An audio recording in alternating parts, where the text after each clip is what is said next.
예수와 함께 예루살렘에 올라온 여자들도 많이 있었더라. 아멘. 오늘 시간도 하나님의 놀라우신 은혜와 축복이 여러분들이 함께 하시기를 주의 이름으로 축원드립니다. 우리 옆사람 인사합니다. 사랑하고 축복합니다. 사랑하고 축복합니다.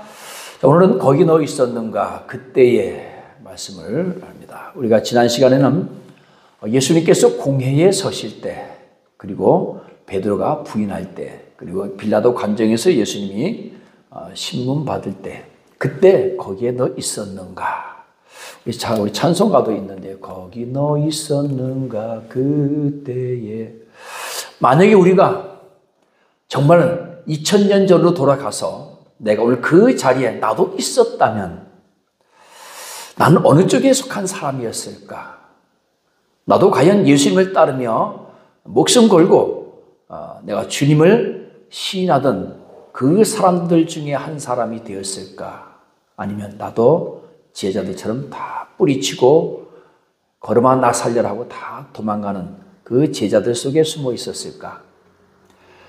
아니면 나도 대제사장들 편에 서서 예수를 십자가에 못 박아라, 십자가에 못 박아라, 그 자리에 섰을까? 만약 여러분들이 타임머신을 타고 2000년 전으로 돌아갔어요. 그 자리에 딱 섰을 때 여러분은 어떻게 하실 겁니까? 어디에 여러분 서실 거예요? 우리가 어느 편에 설 것인가요? 굉장히 중요합니다. 어느 편에 선다는 게 굉장히 중요하잖아요. 그래서 이 시간에도 우리가 거기 너 있었는가 그때, 우리가 그래서 3주에 거쳐서 이제 말씀을 드리겠는데요. 오늘 3가지 말씀을 드리고 다음 주에는 예수님의 부활과 너 부활의 때에 있었는가? 그리고 예수님께 최후의 명령을 내릴 때 너 거기 있었느냐? 마지막에 가장 중요한 거예요. 사실은 오늘 최후의 명령까지 다 그냥 속전속결로 막 하려고 했는데, 마지막이 가장 중요한 게 바로 뭐냐면 성령 오순절 성령 강림 때. 이게 중요하거든요. 우리가 저 이전 거를 다 우리가 그 자리에 있었다 할지라도, 안다고 할지라도, 마지막 때를 살아가는 우리에게는 성령 받지 못하면 그건 아무 소용이 없거든요. 그래서 마지막 때 오순절 성령 강림 때 너 거기 있었는가? 그 말씀을 같이 함께 돌아보면서 우리도 이 마지막 때를 살아가는 우리가 정말 성령 받지 않고, 성령 충만하지 않고, 성령의 인도함 따라서 우리가 살아가지 않으면 이 땅에서 우리가 승리할 수 없음을 깨닫기를 바랍니다. 그래서 거기까지 말씀을 마치고 우리가 다시 테마 설교로 돌아가도록 그렇게 하겠습니다. 자, 오늘 다시 이제 거기 너 있었는가 그때에 어디로 가느냐? 골고다 언덕으로 갑니다.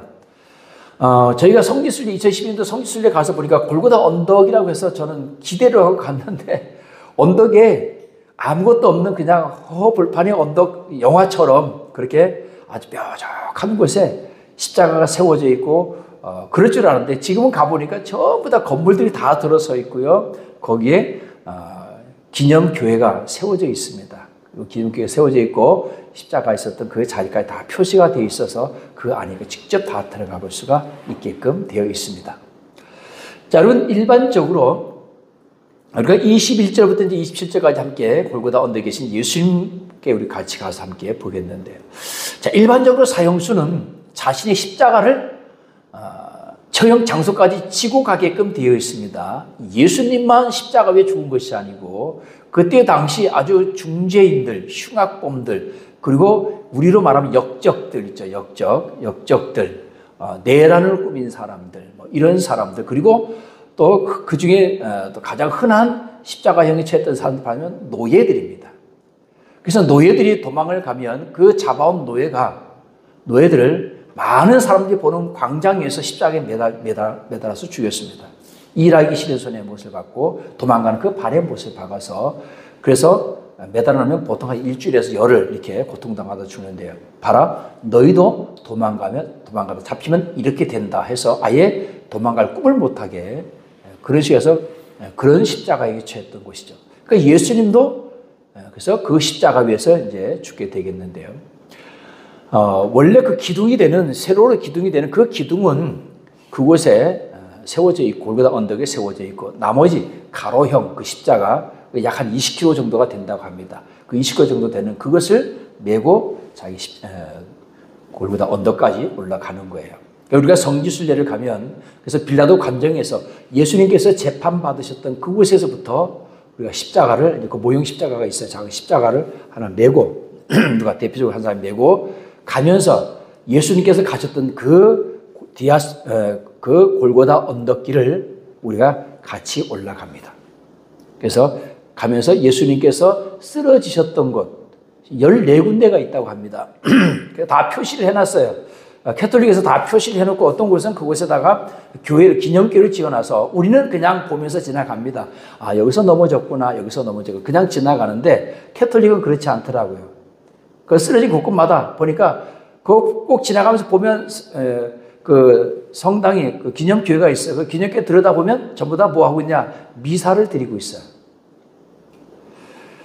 우리는 이렇게 관광식으로 이렇게 좀 성지순례하는 게 있지만 캐톨릭은 정말로 그곳에서 예수를 만난다라고 생각합니다. 2000년 전에 들어가서. 그래서 그것을 미사를 지내는 거예요. 그래서 우리는 미사는 아니지만 그런 마음으로도 한번 성지순례 가면 이제는 기도하면서 그래서 이번에 좀 그렇게 한번 해보고 싶었는데 전쟁 때문에 미뤄졌어요. 그래서 이제 다음에 가면 우리도 한번 다시 한번 그 십자가 길을 걸어가면서 우리도 예수님의 그 고난을 한번 우리가 기억하면서 걸어가보는 것도 의미가 있다라고 생각합니다.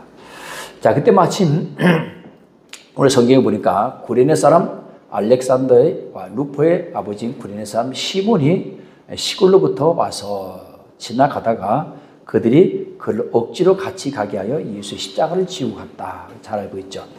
이 구레네 시몬 사람도 마찬가지입니다. 명절 지내러 온 거죠. 6월절, 무교절, 그리고 이제 오순절까지 약 한 60여일 동안 예루살렘에서 지내다가 가는데 거기 보면 그들이 그를 억지로 같이 가게 하여 그랬죠. 여러분 예수님의 산상수훈 기억나십니까? 예수님의 산상수훈에 보면 이런 말씀이 있어요. 누가 오리를 가자면 십리를 가주어라. 누가 억지로 오리를 가자면 십리를 가주어라. 이 말씀은요. 로마 군인들이 점령지에 가서 그 짐들이 많잖아요. 그러면 사람을 불러, 너 지나간 사람 불러, 너 일로 와. 이 짐을 지고 가. 그러면 의무적으로 오리를 가줘야 돼. 2kg를 가줘야 돼. 그게 법이에요.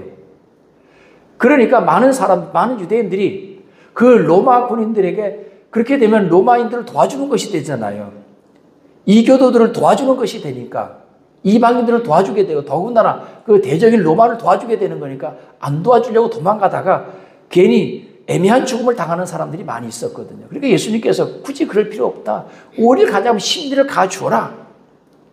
오늘 마찬가지예요. 여기 있는 구레네 사람 너 일로 와 하면서 예수님의 십자가를 너 대신 지고 가. 그러면 이 구레네 사람 시몬은 지고 가야 되는 거예요. 그래서 이 구레네 사람 시몬이 예수님의 십자가를 대신 지고 갑니다. 그런다고 해서 구레네 시몬이 십자가에 못 박히는 건 아니에요. 예수님께서 십자가에 못 박힙니다. 자, 그리고 23절 보면 십자가에 못 박고 그 옷을 나눌세. 누가 어느 것을 가질까요? 제비를 뽑더라. 겉옷은 요한복음 19장 23절 24절에 보면 겉옷은 4사람이 나눠 가졌다고 되어 있고요. 속옷은 통으로 되어 있어서 자를 수가 없으니까 그래서 속옷은 제비를 뽑아서 가지고 갔다. 자, 이 얘기는 무슨 얘기입니까? 예수님께서는 십자가에 못 박히실 때 시로라기 하나 걸치지 않고 그대로 온 몸을 다 벗기신 후에 매달아서 죽였다라고 하는 것이죠. 많은 사람들이 메시아라고 그리스도라고 했던 그 사람을 그 십자가 위에 매달아서 많은 사람들에게 조롱거리가 되게 만든 거죠. 시편 22편에 보면 다윗의 시인데요. 예수 그리스도의 고난을 노래한 시입니다. 시편 22편 18절 말씀 보면 내 겉옷을 나누며 속옷을 제비 뽑나이다 라고 하는 그런 말씀이 있습니다. 요한복음 19장 24절 보면 그들이 내 옷을 나누고 내 옷을 제비 뽑나이다 한 것을 응하게 하려 함이라. 요한복음에서 이렇게 말씀하고 있어요. 그러니까 이 십자가상에서 일어났던 이 모든 일들이 구약 성경 말씀을 이루기 위해서였다라고 하는 거죠. 그래서 결국은 예수님의 그 옷을 모두 벗기고 속옷까지 다 가져가서 그들이 나눈 것은 자기들이 한 것 같지만, 예수님을 욕보려고 한 것 같지만 사실은 하나님의 말씀, 구약 성경 속에 나오는 그 하나님의 말씀을 이루기 위해서였다라고 하는 것이죠. 할렐루야.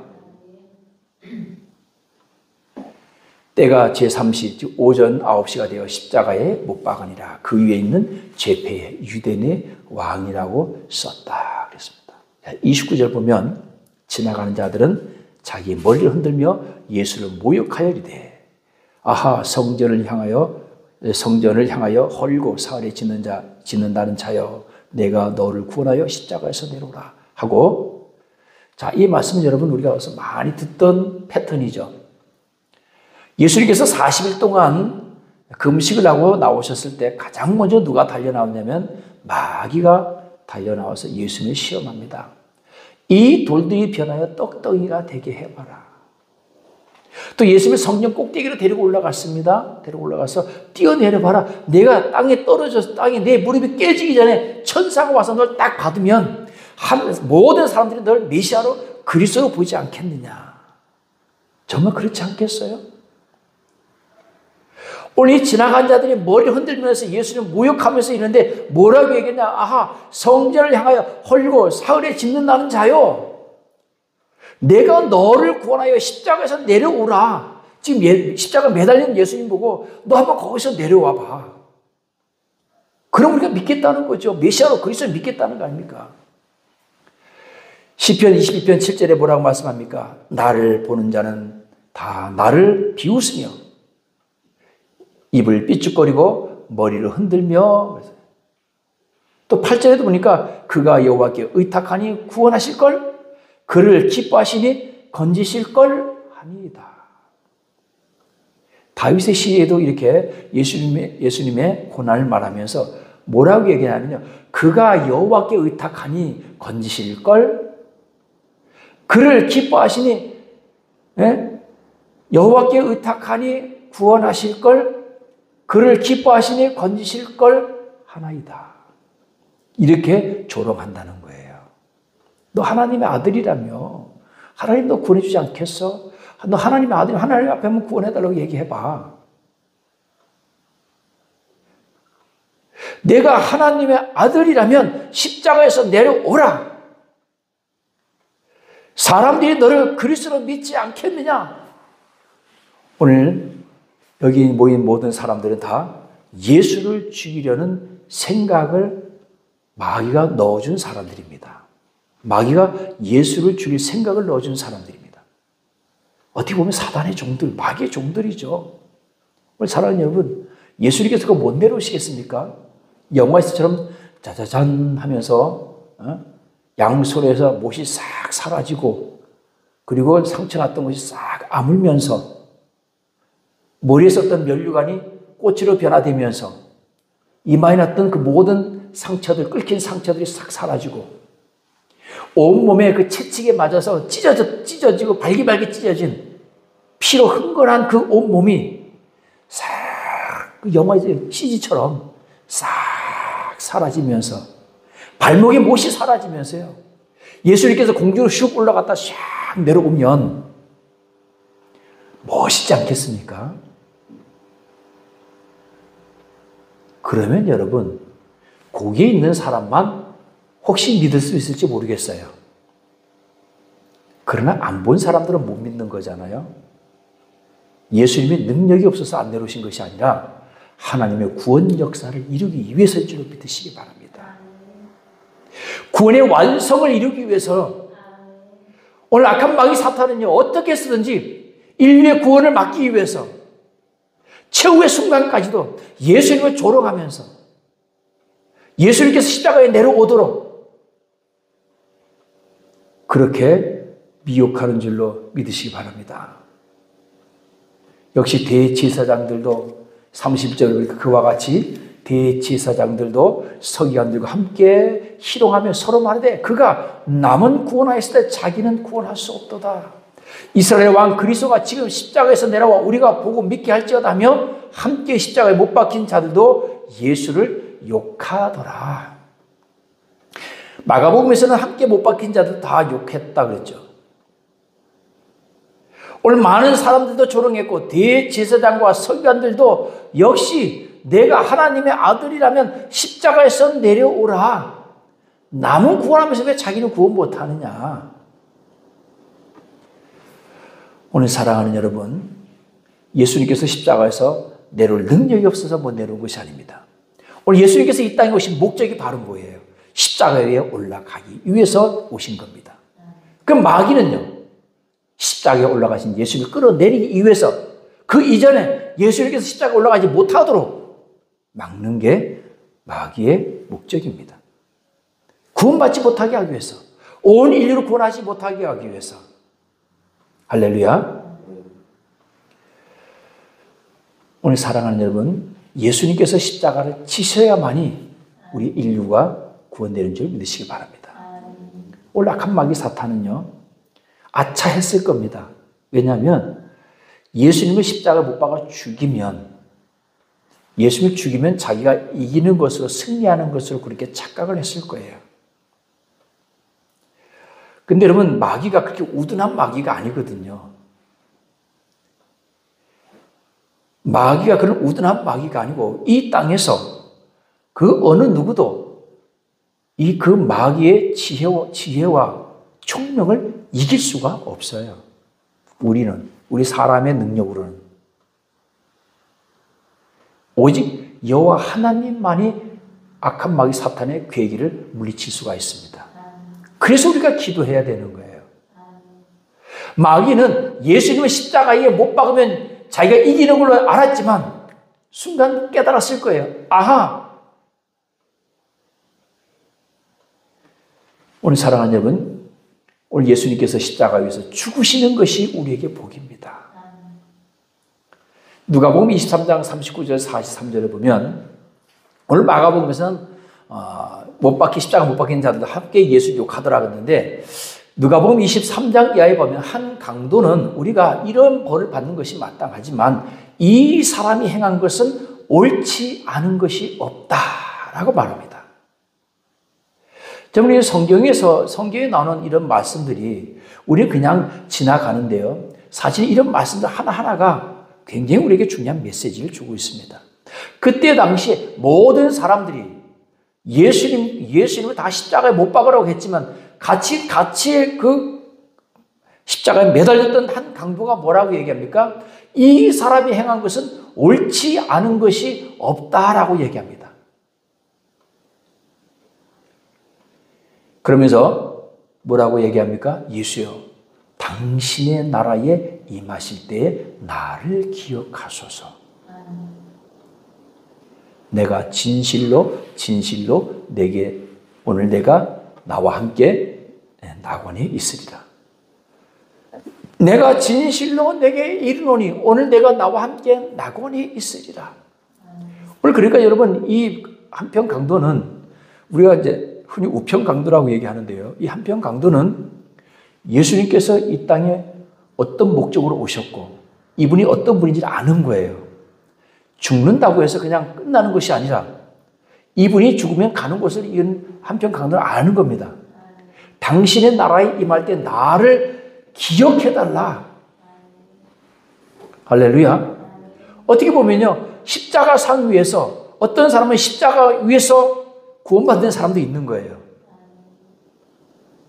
세상 사람들은 이해가 안 되죠. 그렇죠? 우리가 그런 경우도 많이 보잖아요.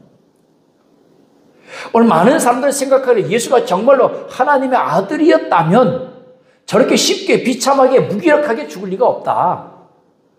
그러니까 하나님의 아들이 아는 것이 분명하다. 정말로 당신이 하나님의 아들이라면 당신도 구원하고 한번 십자가에서 한번 내려와 봐라.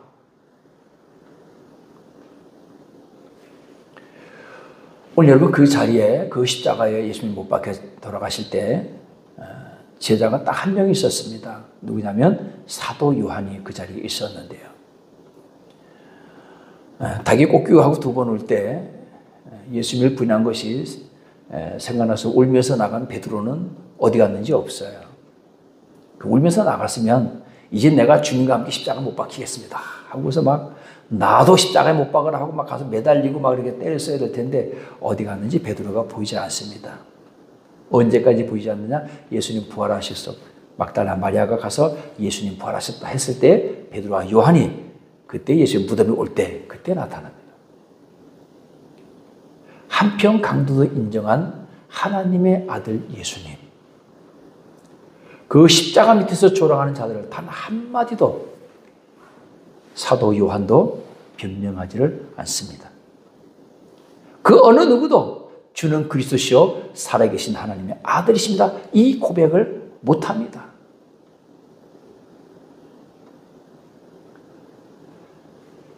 오늘 두 번째, 역시 우리가 십자가 밑에 있었던 이제는 그 사건들을 통해서 함께 하나님의 은혜를 나누기로 합니다. 자, 제6시면 정오입니다. 구약 성경, 우리 성경 가운데 시간이 나오잖아요. 제3시 그럼 플러스 6 하면은 우리나라 시간하고 똑같아요. 제3시 그러면 9시고요. 제6시 그러면 12시입니다. 그 시차도 비슷하거든요. 그렇죠? 지금 우리나라 시각하고 지금 이스라엘 시각하고요. 거의 한 6시간 차이 나요. 그 시차가 비슷해. 그 정오에 제6시가 되면 온 땅에 어둠이 임하여 제9시까지 계속하더니 그랬습니다. 자, 이런 이제 상징적인 일들이 예수님 십자가에 못 박혔을 때 일어나는데요. 자, 이 어둠이 임했다라고 하는 것은 무엇을 상징합니까? 요한복음 1장 5절 보면 빛이 어둠에 비치되 어둠이 깨닫지 못하더니. 자, 예수님께서 이 땅에 오셨을 때 이 세상이 뭐였다고요? 어둠이었다는 겁니다. 어둠이었는데 빛이 왔다는 거예요. 자, 빛이 왔는데 어둠이 깨닫지 못했다는 건 뭘 의미합니까? 소경이라는 거죠.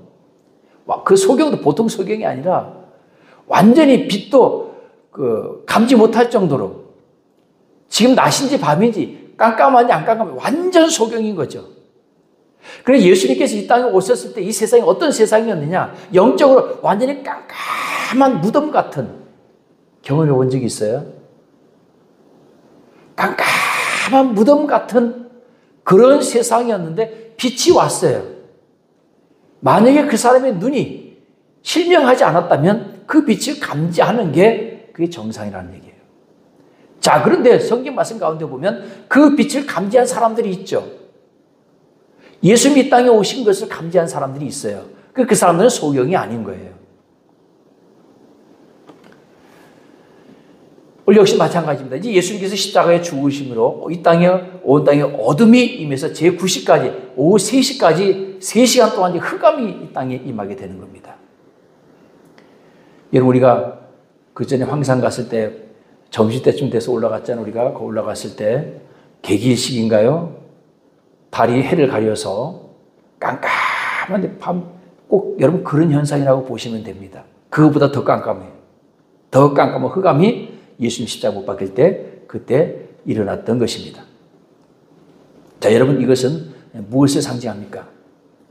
예수님이 이 땅에 오심으로 말미암아 이 땅에 빛이 있었는데 이제 빛이 죽음으로 말미암아 이 땅에 다시 흑암이 발생했다는 것입니다. 이것은 여러분 영원한 어둠을 의미하는 것이 아닙니다. 왜? 예수님은 부활하실 거기 때문에.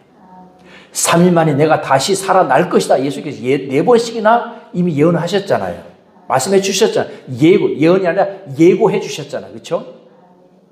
이것은 무엇을 의미하냐면요. 이제 다시 빛을 필요하는 이 땅에 빛을 필요하는 이 땅에 다시 빛이 온다는 거죠. 이 땅에 빛이 임할 것이다. 즉 부활의 소망을 다시 우리에게 말씀해 주고 있다는 것을 깨달으시기 바랍니다. 제9시에 예수께서 크게 소리 지르시되 엘리 엘리 라마 사박다니 하시니 이를 번역하면 나의 하나님 어찌하여 나를 버리셨나이까. 시편 22편이 예수 그리스도의 고난을 말씀하는 그런 말씀인데 1절 보니까 내 하나님이여 내 하나님이여 어찌 나를 버리셨나이까. 어찌 나를 멀리하여 돕지 아니하시오며 내 신음소리를 듣지 아니하시나이까. 그랬습니다. 이 말씀은 예수님께서 하나님께 왜 나를 버리셨습니까? 이 고백이 아니라는 거죠. 아까도 말씀드렸듯이 예수님의 십자가 못 박히시면서 일어났던 그 여러 가지 현상들, 이런 것들이 어떻게 보면요, 구약 성경 말씀 속에서 이루어진 것들, 예고한 것들, 예언한 것들을 이루시기 위해서 하나씩 하나씩 다 그 순서대로 진행되어져 가는 겁니다. 대제사장이 예를 지낼 때, 하나님 앞에 제사를 지낼 때 엘리 엘리 라마 사박다니 노래를 합니다. 그러니까 지금 예수님께서 지금 어린 양이 되셔서, 속죄 양이 되셔서 십자가에 죽으시는 거거든요. 우리 죄를 대신해서. 그렇죠? 우리가 구약시대 때는 나의 죄를 위해서 양이 대신 죽었단 말이에요. 그 양이 나를 위해서 대신 죽을 때 제사장이 어째요 엘리 엘리 라마 사박다니 이 노래를 불렀는데, 오늘 예수님이 양이 속죄 양이 되셔서 지금 제물로 죽는데 제사장이 이 노래를 불러줘야 되는데 불러줄 사람이 없는 거예요. 그러니까 누가 불러요? 대제사장 대신 예수님께서 본인 스스로가 엘리 엘리 라마 사박다니 부르요. 그런데 여러분, 그때 그 밑에 있던 사람들이 이 의미를 못 깨달아요. 저가 하나님께 도와달라고 요청하는구나, 이렇게 생각하는 거예요. 그 밑에 있던 사람들이 정말로 이 의미를 깨달았다면, 예수님께서 온 인류의 죄를 위해서 속죄양이 되신 것을 깨달았다면, 제사장이 부르는 그 노래를 깨달았다면요. 그럼 여러분, 그럼 지금은 그들이 안 부르나요? 그때 구약시대 때만 부르고 신약시대 때 계속 제사가 이어져 왔다면 여전히 그들도 전통적으로 그들이 제사를 지낼 때마다 이 노래를 불렀을 거란 말이죠. 그런데 못 깨닫는 거예요. 자, 우리 오늘 말씀 중에 가상칠언이라고 들어보셨죠? 십자가에 위해서 예수님께서 7마디 말씀을 하시는 걸 갖다 우리가 이제 가상칠언이다, 그렇게 얘기하는데요. 그것만 잠깐 말씀드리면, 누가복음 23장 34절에 아버지여 저들을 사하여 주시옵소서. 저들은 자기들이 하는 것을 알지 못합니다. 들어보셨죠, 이 말씀? 스데반이 돌에 맞아 죽으면서 뭐라고 얘기했습니까? 저들은 자기들이 지금 하는 일을 알지 못합니다. 하나님, 저들을 용서하여 주시옵소서. 스데반이 멋있게 예수님처럼 이렇게 돌에 맞으면서 이렇게 멋있게 하려고 했겠습니까? 정말로 애타는 마음으로, 스데반은 애타는 마음으로 정말 구약 성경에 있는 말씀을 보니까 스데반이 얼마나 구약 성경에 대해서 해박한 지식을 가지고 있는지 사도행전 7장에 보면요, 쫙 그 스데반의 설교가 나오잖아요. 집사님인데 놀랍습니다. 그러니 여러분, 자기를 향해서 깨닫지 못하고 돌을 던진 저 사람들 향해서 스데반이 여러분 절절한 마음으로 하나님 앞에 저들의 죄를 용서를 기도하는 거예요. 물론 하나님도 마찬가지입니다. 예수님도 마찬가지 그렇게 기도하는 거죠. 23장, 누가복음 23장 43절에 두 번째, 이제 시간순으로 이렇게 이제 가상칠언 말씀드리는데요. 내가 진실로 내게 이르노니 오늘 내가 나와 함께 낙원에 있으리라. 누구에게 한 얘기죠? 한편 강도에게 한 얘기입니다.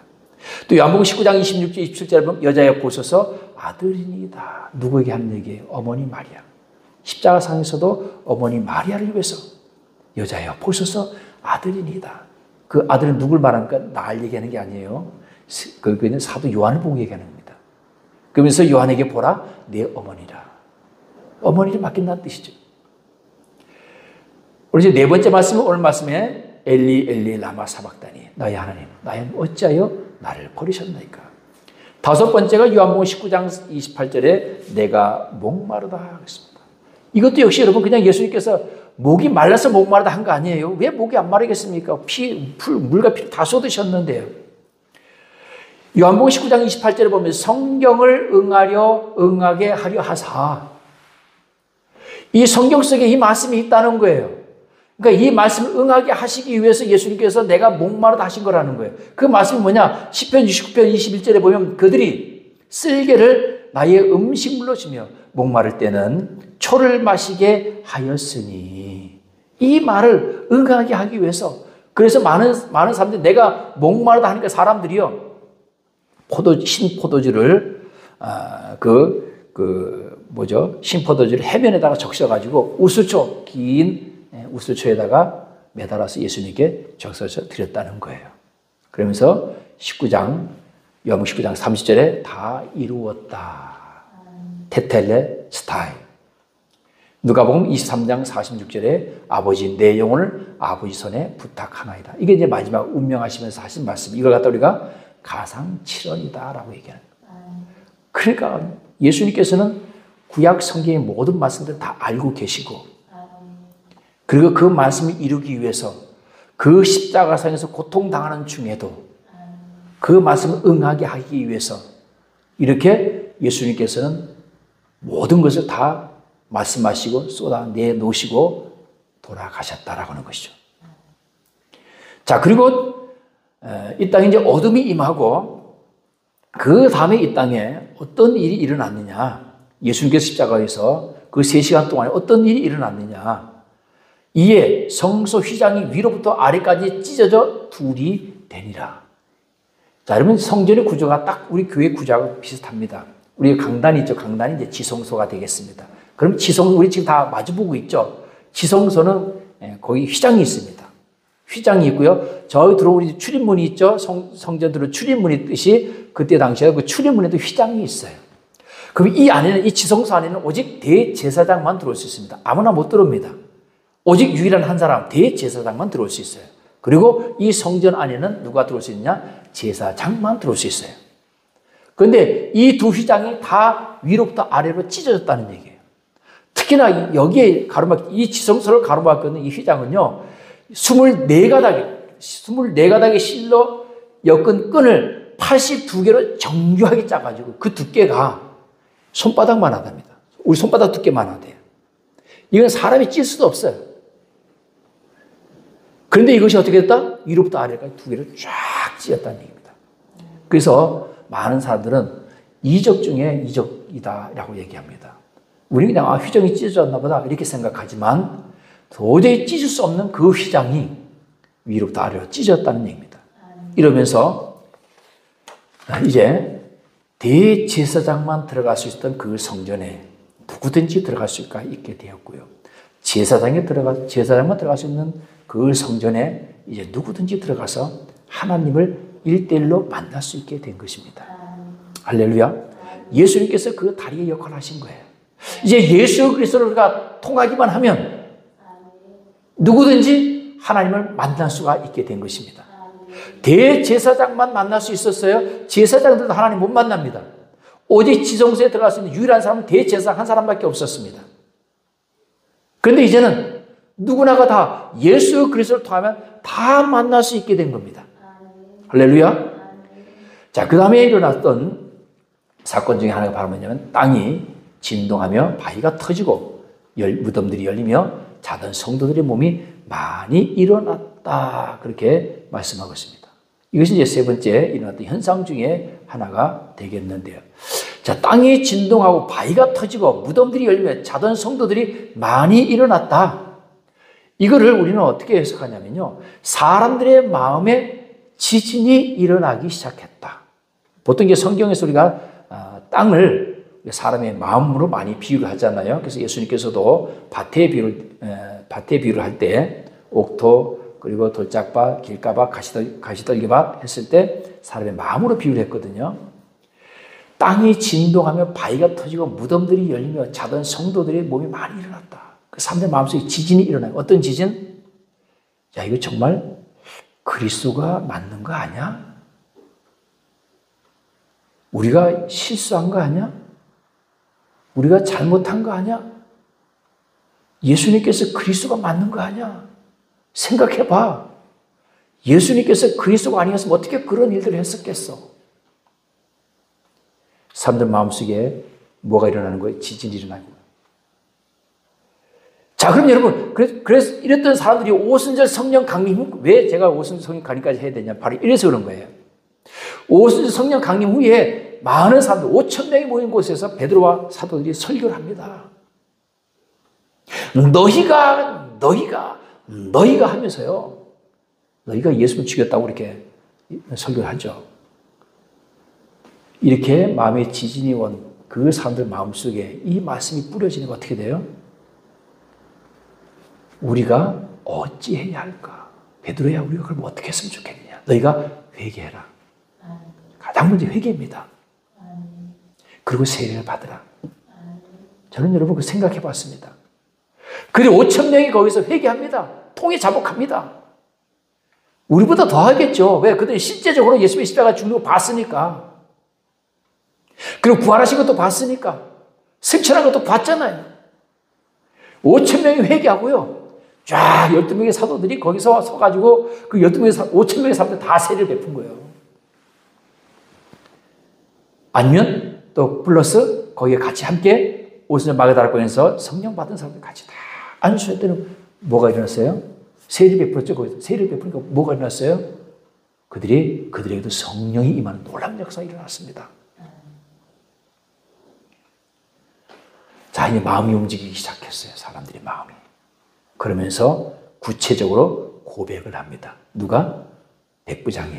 우리 39절 한번 읽어볼까요? 같이 39절 시작. 예수를 향하여 섰던 백부장이 그렇게 숨지심을 보고 이르되 이 사람은 진실로 하나님의 아들이었도다. 아멘.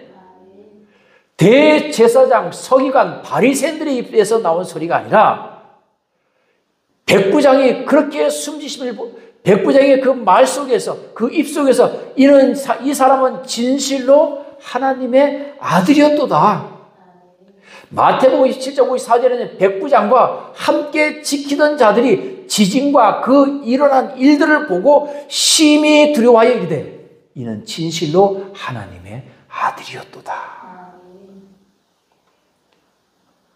영화에 보면요, 흑암이 임하고 비가 우르릉캉캉 번개가 치고 막 땅이 지진이 일어나니까 땅이 막 움직이고 막 휘장이 찢어지고요. 그 시간이면 성전에서 유월절 제사를 지낼 때입니다. 그러니 여러분 제사 지내던 거기다 제사장들과 모였던 무리들 얼마나 놀랐겠습니까? 휘장이 쫙 찢어져 버렸으니까요.